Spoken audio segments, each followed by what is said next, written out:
Yeah, specifically, we've released a plan in relation to tolls, so a $60 cap on the amount that you'll pay on toll roads in Sydney.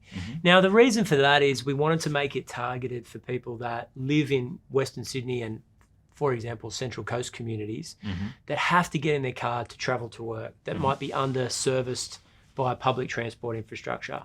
17 of the top 20 suburbs that don't have access to public transport are in Western Sydney. So the net result is that you have to use toll roads to get to work and see your loved ones. You'd know, Andy, that there's a cap on the amount that you charge per week on the Opal network, Right. Yep. but there isn't in relation to tolls. Okay. So we wanted to make sure that there was targeted relief for those communities. The second point here is I believe privatisation, particularly of utilities and monopolies, has gone too far.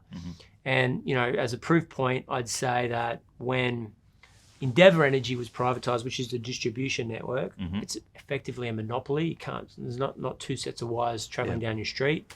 We now know through independent research that super profits were charged on that 15% a year. So that's $200 a year, mainly for Western Sydney families.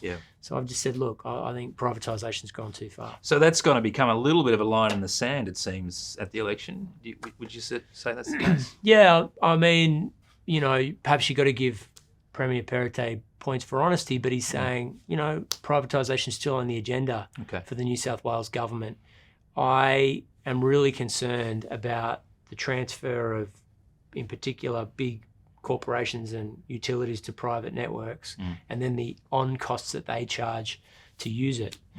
Now the government will say, no, you have to do that. You have to build, for example, toll roads and privatise it. Otherwise, you're not going to get infrastructure. Well, I mean, that's the point too, Chris. A lot of their criticism has been that we simply can't fund those big projects if we don't go down the privatisation route. Yeah, that's what they say. And I think that in many ways they've been, well, I don't think they've put the full facts out there. Okay. Now, I'll tell you a couple. Firstly, M5 East, been free for 20 years. Now it's got a $7.95 toll each way. More than that, actually. So big impost to use that toll road. That road will be paid off 8 times over by the life of its contract.